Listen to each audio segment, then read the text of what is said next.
Hi Arild, and welcome to Walk in the Park. Thank you very much, Katarina. Big honor, and I'm very excited because I've been following your LinkedIn profile and I know you from some time ago personally, and I've been fascinated by your company values and also the warmth you bring into everything you do. So I'm looking forward to explore more and get to know about your journey. Well, I'm happy to be able to give some of my experience, and I'm very flattered that you think this is worthwhile. So thank you very much. So let's walk. Yeah. And the first question I usually ask is if you have walk and talks often, and are they maybe part of your company? Well, actually, since the pandemic, that's when we started with the walk and talks in Amesto, and we've kept them since. So when I do my annual review with my colleagues, we do it normally as a walk and talk. You think people like it and appreciate it? Yes, and in fact they ask for it. So when I have my annual review, they will come to me and say, can we do it as a walk and talk? And it makes for a different conversation, different setting.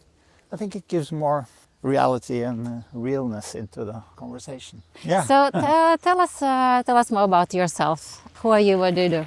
So I'm 55 years old, getting older, wiser hopefully. I have two kids. Sophie, she's 24, and Philip, he's 21. My wife, Liva, is a lawyer by trade. And I've been a founder for all my life, really. You know, from almost my first job was with AT&T in London. And then since then, I have been working as a founder. So all my life, all my kind of professional life, I say, has been a founder life. But you said working as a founder. Do you believe founder is a work or mindset, or what is that? I think it's both. I think it's both a mindset and an attitude and the work. I mean, my business now has been going for 20 years. Is it still a startup? Well, technically you could say no. But I feel like it is, and I behave like it is.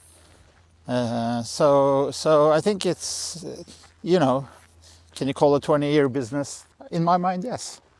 And also you have this unique approach of starting a lot of like initiatives inside Amesto Group, right? Entrepreneurships. Yeah. So these are like kind of a smaller startups inside the bigger startup or a bigger group. So tell us about that. So I think I'm not the kind of leader who runs a business like forever.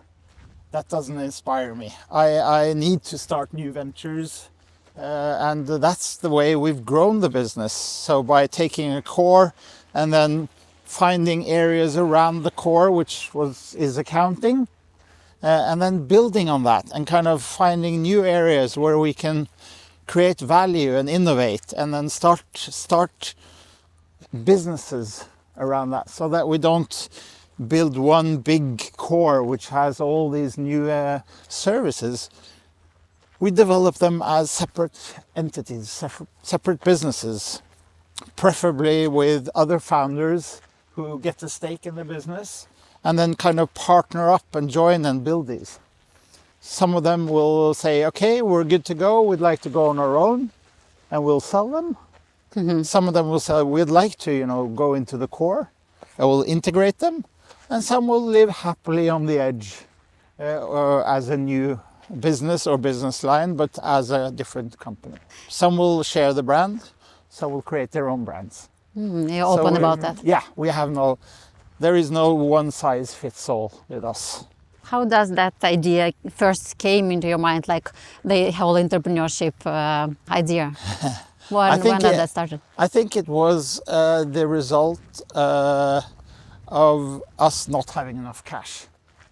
So normally you would do a startup, you would go and you would get a private equity or venture investor, and you would grow through acquisitions. Now, we're a family business, we want to remain a family business. So we didn't have that option. So how do you grow and innovate if you don't have the cash to grow and innovate? You have to do it on your own balance sheet. Then you have to start from scratch, you know, from the very small. You know, you invest 50,000 euros in a new venture because that's the capital you have. And then the people and the right, you have to have the right people so that that actually grows. And that's how we've built all our ventures, really, most of them at least. Step by step. Yeah. I want to follow up more on people and the right people, since you mentioned several times, but also before that, you said you've been a founder your whole life. Yeah. So the first time you remember your first way into entrepreneurship, when is that? When was that happen? Like when you were a kid or young age? I've always dawdled with kind of entrepreneurship ideas. When I was at uni, I was thinking out all these startups I could start when I finished. But it was all big, just dreams. But then I got this opportunity because my now wife, Live, was living in Norway. I was working in London. And she finally said, you know, why don't you come home if you're a smart boy and maybe, you know, something could happen. So I just left my job, didn't have any job in Oslo, and got an interview with a startup to lead that startup in building up. So when I was 27, I had my first startup job. You were hired, that was not your startup, no, right? So I was hired. Mm-hmm. The family did invest and we lost everything. And it was, you know, I was too young probably to handle that and didn't have enough experience, but it was a really good lesson learned for me. What was the main lesson? Well, this was during the .com hype, you know, and everybody wanted to hype everything. Mm-hmm.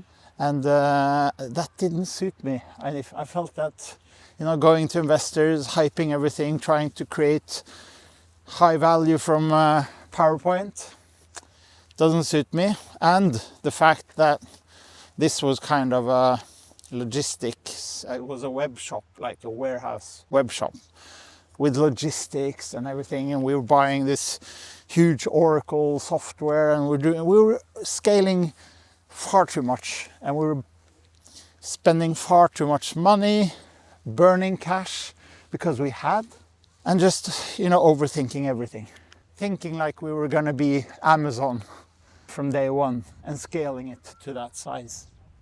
Totally stupid. You have to start in the small, and that's, you know, what they do today with MVPs, and, you know, it's more structured to, you know, don't go and burn it all off. So what happened after that experience? What you've done? What was your next step? Then you started working, building the Amesto Group? Then I started a consulting business with my brother, where we would kind of go into businesses and kind of consult. That lasted for a couple of years, and that's when we started the business. To build the group. So my brother went into real estate, and I started Amesto, and then everything followed from there. So now we have a real estate division, which my brother runs, and we have the Amesto business that I run. And Ariane, our sister, she came in after she had done a startup, and now she is the chair of all the business. So we're like three siblings working together. Cool. How is that, working with your family? It's really, I mean, I would say, all in all, it's fantastic. But it has its moments where things are difficult, and there is always some friction, but I mean, that's normal. I think the good thing about being with a family is when the shit hits the fan, you know we're together, because we're all, you know, we're so vested in this together that you know, you can shout and criticize and say you fucked up and a stupid idiot, but then when it really comes down to it, you just, you know, go together and you say, okay, we'll back you now. Let's get out of this. Let's find a solution. So what are the maybe disadvantages of working with family together? How do you structure it when you're like on holidays or family celebrations? You still talk business, or you have rules of not doing that? No, because we love talking business. So we talk business all the time. We, you know, we have cabins next to each other. We share a summer house in the summer. So, I mean, we are together a lot. And of course, we're trying now to get the next generation prepped for being owners, at least. How do you do that? How do you prep them? Well, we have like a next gen program where we try to discuss different things. We introduce them to the businesses we own. I think we have like breakfast meetings where they just gather and can discuss. So we try to get them to think together. But they are from 12 to 23, 24. How many kids in total? 7. 7. So they're in different stages in their life. But we think that, the best preparation for being owners together is to know each other well and to have spent time together. Build So trust that's relations. kind of what we're trying to do. How often do you meet and how structured is that process? Well, we have one next gen a year, and then we try to do breakfasts like 3 times a year. And then the General Assembly, we try to organize something where we can explain to them how last year went, what we're expecting for next year. But this is in the starting phase, so we're trying to find our way through it. Are they seems interested, or how are they actually I think it's taking it? very different. A 12-year-old, how interested are you? And when my daughter was 16, she got to join a board meeting. And she's just like, oh, Dad, that's the most boring thing I've ever done. Whereas now, both my kids are studying business. And are kind of, I can see that they're getting interested, and the entrepreneurial side of them, they're both very interested in that. So there is a chance that they can continue this actively as if they want, and the rest we'll see. We want to create a room where everyone can get involved if they like. I think I read an article Ariana was posted that it's a part of your family values that you should try something outside as well. You should try something else, right? Is it correct? So how is that organized? And if you want your kids also to do the same, to try something else before they join the family? What do you think? I think there are 2 things we're afraid of. One is that they get into our business and they get stuck there forever with feeling of no choice to get out. Second is that they get into the business and they're not qualified. So we've said that you have to be qualified. It's a meritocracy. You can't just get a position, you have to earn it. So to earn it, we think you need experience from outside the business. And there's the fact that, once you're in the family business, you're a name. And it affects the way people work with you, talk with you. So I think it's nice to have a job where you're just a regular employee and learn how that is, so you don't become a name in the business and you get, preferential treatment from your colleague. That is a risk.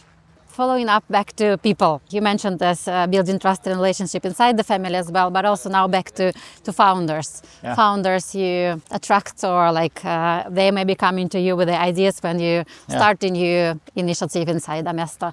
So what's the most important, and how do you find those talents, or they find you? I think it's a mix. In the beginning, it was normally me who had to go out. And I do spend a lot of time networking. I think that's really important, both because I'm a sales guy, and if you sell, you have to meet people in order to sell, and you have to create relationships and you nurture them, and then, that's important. But it also exposed me to a lot of, ideas, founders, good people with new ideas, and then seeing, matching that with our own experienced pain points or opportunities that we see. And when you have a match between that competence and the pain points, then you have the start of a new venture. But it has to kind of resonate in some way with something we've experienced is not well delivered or missing, or an opportunity that typically technology will bring to the table. That is the kind of why don't we do this? Technology is there. It could give a better customer experience. But I think, first of all, it's about the people. You can have a bad idea and a good person will make it a success, and the bad person or the wrong person will make a good idea a failure. And that's kind of the core of it. And I had a lot of failures. I've put trust, or we've thought that some people were right, and they weren't.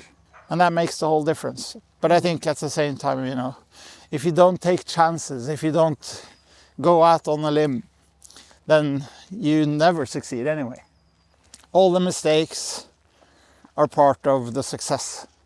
So since you have, as you just mentioned, experience, learnings, some failures, a lot of experience around that, do you now have maybe 5 main qualities of the right, good people for Amesto, for building, co-building together? Well, I think personality is important. You know, if you're an outgoing, you can be an introvert and succeed. You have to be thinking win-win personality, you know? It's not everything for me, a little for you. So the kind of sharing, you have to be knowledgeable. I mean, experience counts. I think I read this Harvard Business Review that said that article that said that the most successful founders are from 40 and upwards. Everybody thinks that founders should be the youngest generation, and they are not the ones who succeed.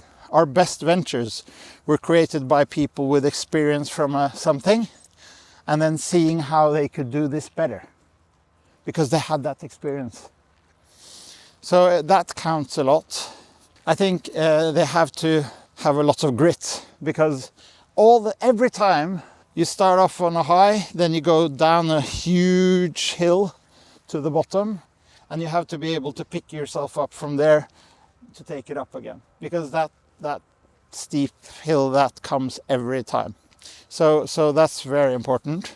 And then I think perseverance. I mean, you just got to go, and you got to believe in it, and you got to be willing to change it if it's wrong, but not too much.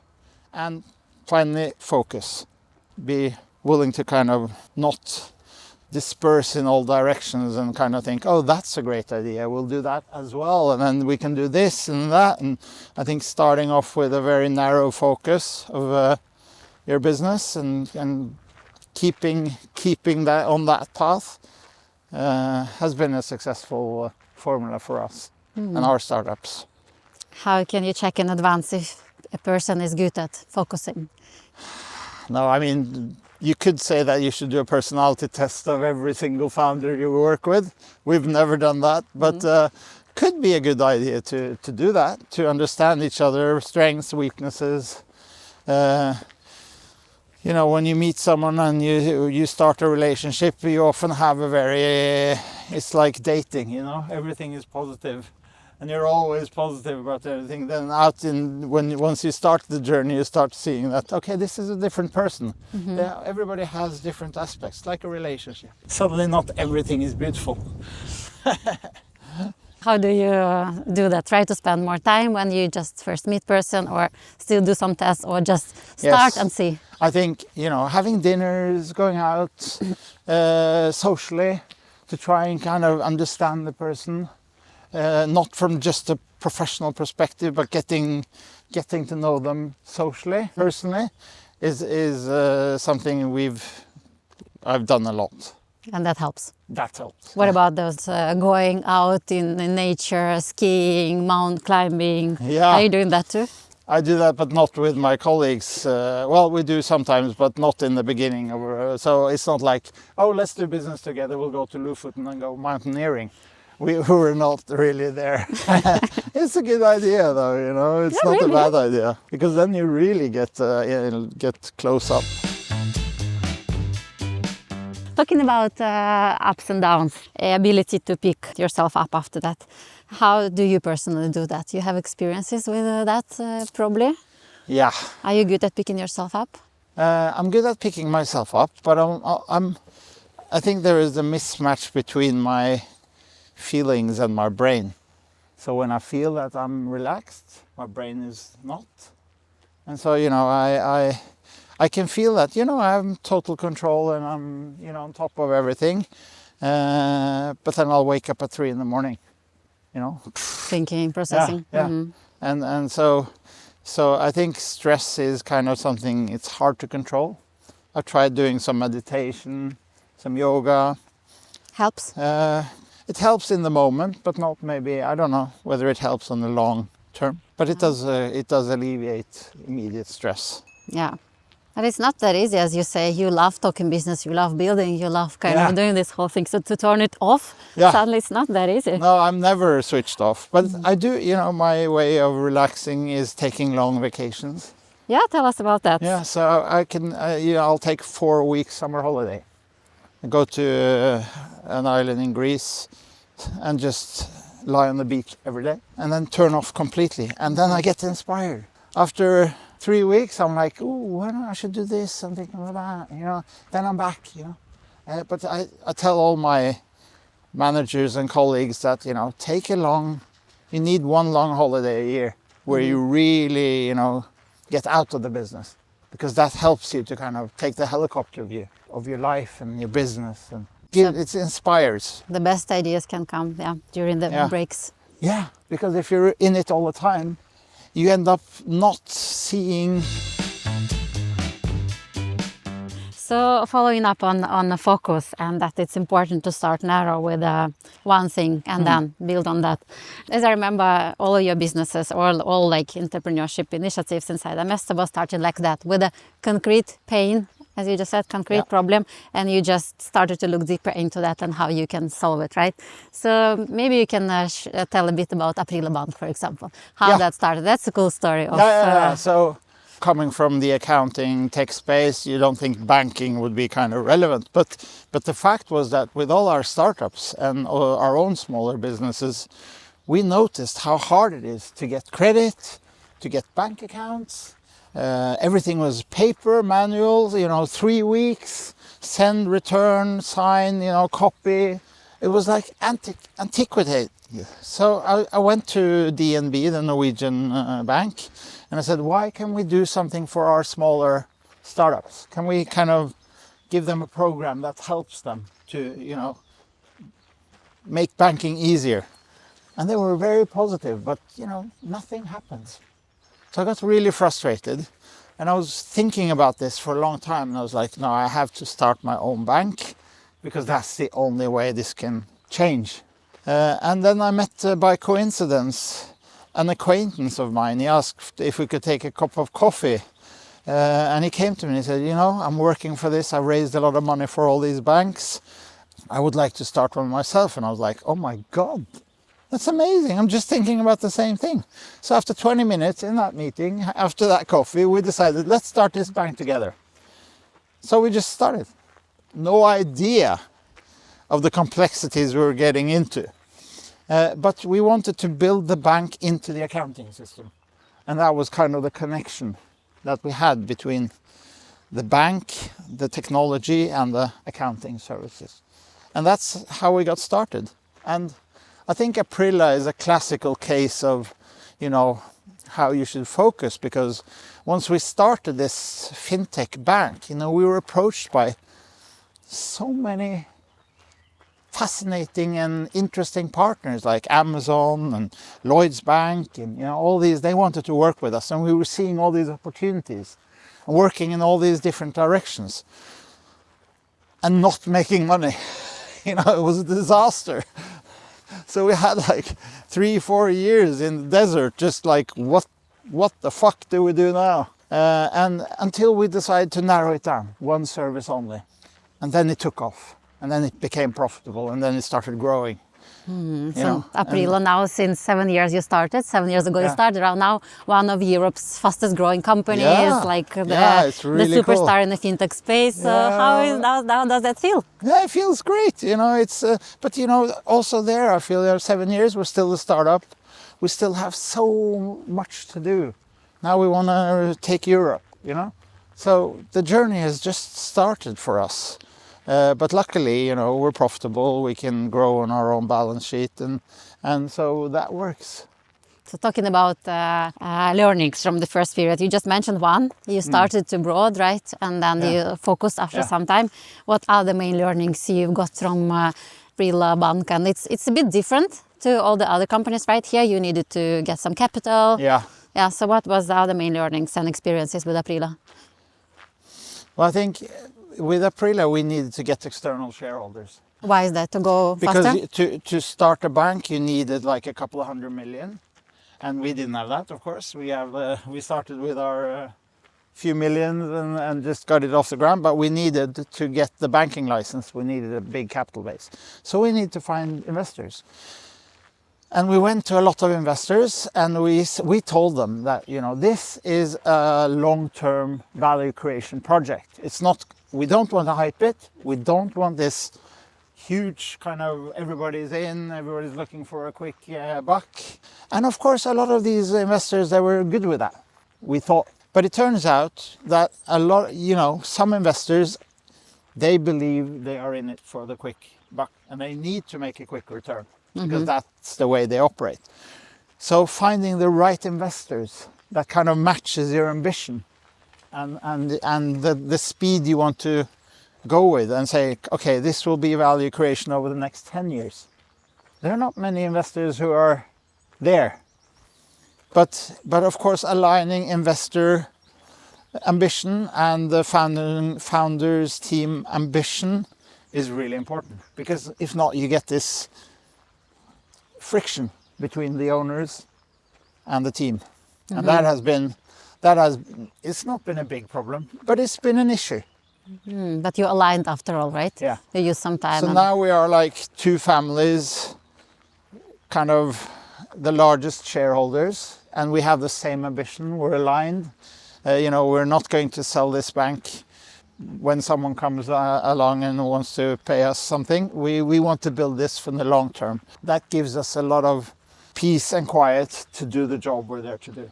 I often hear about alignment from other founders, how important and how foundational that is. And I can really, the ideas and the companies can be destroyed. And, it can ruin everything, because if the owners wanted to do one thing and your vision and your idea is another, that's a big problem. So, but how much time you use and how many meetings you had before you aligned and find the right people and align with the right jobs? I mean, we had a couple of years, 3-4 years before this kind of settled. So it was a lot of drama, many meetings, a lot of infighting, discussions before we got there. But we're there, and that's the most important thing. But it learned me a lot about, you know, I'm not used to going externally to find capital. So this was a new experience to me. Did you like it? Yeah, I think I learned a lot, and if we do it again, I know more than I did when I started Aprila. And you think your sales background helps you in that situation, helped you? Yeah, I think if you can't sell in a project, you will never get funding. Company values. Yeah. At Amesto Group in general. Because this is how we started the whole discussion, and this is what first fascinated me. People, planet, profit. Why that, and how did you start it? Actually, it's Arild who is really passionate about this. But running a business where people is kind of the most important value, you know, and you learn that, you know, your most important assets is not the technology, it's the people and your clients. So we were thinking, you know, and I was raised learning that the business of business is business, you know. Profit is everything. The rest you can leave up to anybody else. Creating shareholder value. That's kind of what we learned. But where has that brought us? I mean, the world is fucked up. The planet is fucked up. Something's not right about that model. So we started thinking that, you know, if you're an owner, if you have a business, it gives you more levers to help in a positive way. And that is kind of, that we think that is part of doing business, is taking a social responsibility as well. Because you can. And you can influence more people than just being one. We said that we want to create a model where people, as in our clients and our employees, the planet, social responsibility, and profit go hand in hand. Every business that we start, they have to have these three things, and they have to have projects and measure every one of these. And in our core business, our bonus model weighs people, planet, and profit similarly. So if you succeed with profits, but you don't succeed with people, you don't get a bonus. If you succeed with the people, but you don't succeed with profits, you don't get a bonus either. You have to balance them. And the planet as well. So they have to have planet projects, and they have to succeed with these, and that's also related to the bonus. So kind of operationalizing these, taking them into the actual business has been really important to us. How do people take it when you kind of teach them about those values and that they should really go together? Yeah. No, it's a very positive reception.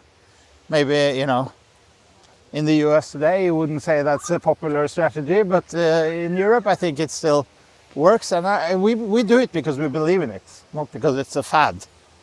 But you can get into it can create some adverse effects. So let's say you need to reduce your workforce, you need to take people out. They will say, well, what about your people values? You know, you can't go and say your people values and then you cut 5, 10, 15 jobs. Yeah, so you've been seeing that type of critique or response? Because it's easy to say that people means we always never fire anyone, you know. So how do you respond Everybody's to that? a happy family, and you know. Yeah. And of course that you don't get profits if you have that people attitude. But balancing the people values is very important. Or if we take the planet aspect and we've had, you know, should we do business with Russian companies, Chinese companies? How do we balance profits versus kind of the social responsibility issues? And that's we've come into some very interesting discussions regarding that, where we're challenged on like, are we willing to give up some profits here for the fact that that's socially responsible? Is it always easy to take those decisions? No, never easy. That's the point. So we're going to set up like an ethics board where we can put questions like this. You know, we have a potential customer who is too right-wing or too left-wing. Should we do business with them? We'll hand it to the ethics board, and they will come out with a recommendation. Even though it's not easy, as you said, but it's probably the most important step to be conscious about that and to take time to do that, right? To think about it. Yeah, and it's, you know, it's easy to say you have values, but it's hard to live them. That's when you really get, you know, the test. So I was curious about your childhood. So how were you when you were a kid? When I was a kid? Yeah? I was very timid. I was never, you know, part of the popular group. I think I was considered quite serious. And I was always the tallest guy. You know, I was 1.70 m when I was in 6th grade, 5th grade. Oh, that's So I was pretty unusual, the tallest of all of them, you know. So I was kind of the odd one out. So I think maybe I was kind of the nerd. And then, you know, over time, I think I've become more extrovert. How did that happen? Some experiences, learning, so just naturally? I think it's just, you know, once I matured, I got more self-confidence, and I wasn't the odd one out, and that kind of gave me just, wow, you know, life is great. People are great. I can talk to anyone, and it doesn't, you know, I wasn't scared about that. So I think I've kind of evolved from this very timid, quiet guy into a more extrovert, and I am an extrovert. So, do you think it's rather important, since you mentioned now, wow, life is great, the attitude? Do you think that attitude also helps to do bigger things and to be braver and building cool companies? Yeah, kind of life is great. I think you need a positive outlook to be a founder, because if you don't have a positive outlook, you're gonna get really, you know, depressed by whatever it takes. So I think, you know, curiosity and optimism are two really important traits for founders. Talking about entrepreneurship in general, what is your favorite part about being an entrepreneur? What you love the most? I love setting things in motion, starting things, selling, seeing that you succeed. I'm a sales guy. I love sales, And for me, sales is one of the most important aspects of being an entrepreneur. That's where a lot of entrepreneurs fail. They want to make the perfect product. They want to make it, no, it's not ready yet. But you can sell anything if you just if you show them the vision of what this is going to be or what this can do. And I think that is really, really important. I hear often about Norwegians in general that we lack commercial competence, and exactly as you say, people love building, we are great at that, but we lack that. Do you feel it's that, like it's very unusual? Yeah, I think if you look at Sweden and Norway, for example, two different countries. Sweden has all these global brands. In Norway, what happens? You start something, as soon as you can sell it, you sell it, and then you're, woo, cool guy. But that doesn't create value. And if you think about it, to become a successful startup of a country, you need to have a lot of startups and you need to have some large successes. And these clusters creates a lot of competence that in turn, it kind of scales off and it creates new business ideas. So we miss that in Norway. It's not there in the same extent as, for example, in Sweden. Imagine all the businesses that start up from people who worked in Spotify or H&M or Klarna because they have the knowledge, the competence, and they've seen how you can scale. Yeah. Not only in Sweden, but globally. But who does that in Norway? Not many. A select few. How do we change that? It takes time, or how do we change Yes, and we need to inspire to an ambition to do more. Don't sell it. Have bigger ambitions. Think, how can we expand this? How can we grow this? I mean, Scandinavia and the Nordics have an amazing technological advantage. We should export that, not sell it off to other international businesses and then become a department. I think that's one of my kind of hang-ups. Following up on that, what we have, the strong part of what we have in Scandinavia and Norway. So what is you feel the best part about building company from Norway? Because you do that, you build global companies, including you started Amesto Global, you have Aprila Bank, and So what is the advantage of starting in Norway and building from Norway? We have a lot of trust. And I think if you ask people outside in Europe or the US, Norway has an image of being trustworthy, and far ahead on technology. I think if we can kind of utilize that, and the fact that, Norway is a clean country, it's ethical, it's connected to peace. It has all these positive connotations that we should make use of. And so I think we have an advantage if we want to go abroad or go global. But we lack the ambition and we lack the capital, unfortunately, at the moment. And I think we are on the right path. There is so much exciting stuff going on, so many good people working on this, ambitious people, also with international kind of outlook. So I think, I'm positive for the future, but we're not there yet. From your perspective, the biggest challenge a founder faces on the journey, from your experience? I think what makes it very difficult to be a founder is that there is not one single fact. There are so many, You're living in a world with total insecurity. You probably don't have enough cash all the time. You don't spend time enough with friends, family, whatever. That's the thing with being a founder. You have to live in total insecurity on a broad scale. And you should kind of enjoy it as well, right? Yeah. In a way. Yeah. But you should burn, you have to have this ambition, this drive that kind of supersedes all this. And that's what's so unique about founders. Following up on that as well, if you could go back into the beginning of your entrepreneurial journey, would you do anything differently then? Maybe I'd be more ambitious. Try to get growth faster. I feel like, I have still so much to do. that I would have liked to come further by now. But I'm trying to work on that. So, but you know, not to kind of be too careful. Yeah. Be a bit more daring. Braver and taking action. Yeah.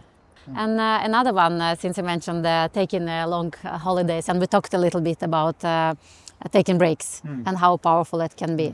So do you have any other rituals of how you take care of yourself? What do you do? I think, you know, exercising is very important. I see how much more energy I get when I exercise regularly. Very important for me personally. And then, you know, spending enough time watching Netflix. Also very important. You know, just chilling in the couch with nothing to do. That is amazing. So, you know, not having to do something all the time. Read a good book. I read a lot. So you're good at planning and prioritizing then, I see. If you do, looks like you do different things, many different things. Yeah. Reading, watching Netflix, exercising, and still operating and building all those companies. You know, I think, you know, not feeling that to succeed, you have to be a workaholic. It's not always like that, you know. People ask me, you must work a lot. And I'm like, I don't feel that I work a lot. And so I think that hang up that, you know, if you're to be viewed or be seen as a successful entrepreneur, you need to be working all the time. I don't agree with that. That's a great ending for this walk in the park. Don't forget the superpower of taking breaks, taking walks, go and reflect, and how nature can also fill yourself with energy. And so thank you so much, Arild. Thank you. Thank you for sharing inspiring story, and I'm looking forward to follow what's next. Thank you.